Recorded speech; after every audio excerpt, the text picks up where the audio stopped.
أنفاسه الأخيرة نتيجة تعرضه للضرب الأحد الماضي. وأشارت الحركة إلى أن مجموعة من رجال الأمن قاموا بعزله خلال تفريق مسيرة الأحد الماضي وأشبعوه ضربا. وذكرت مصادر طبية من داخل مستشفى محمد الخامس أن عماري كان يعاني من نزيف داخلي وارتجاج في المخ وإصابة بليغة في العين.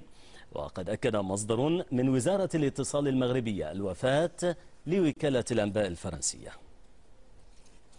من جهة ثانية، نظمت حركة 20 من فبراير الشبابية مؤتمرا صحفيا في مدينة الرباط نددت فيه بما أسمته قمع الأمن المغربي لمسيراتها الاحتجاجية السلمية، كما أدانت محاولات شق صف الحركة بنشر الإشاعات والأخبار المغرضة، وأكدت إصرارها على مواصلة النزول إلى الشارع للاحتجاج سلميا من أجل الديمقراطية ومحاربة الفساد والريع.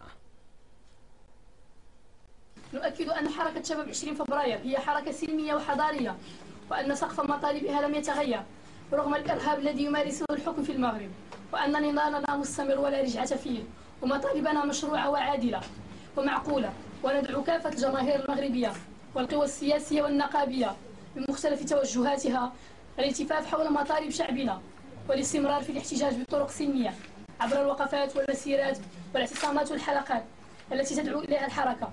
ولن نتراجع في معركتنا ضد الاستبداد والفساد حتى نيل الكرامة والحرية.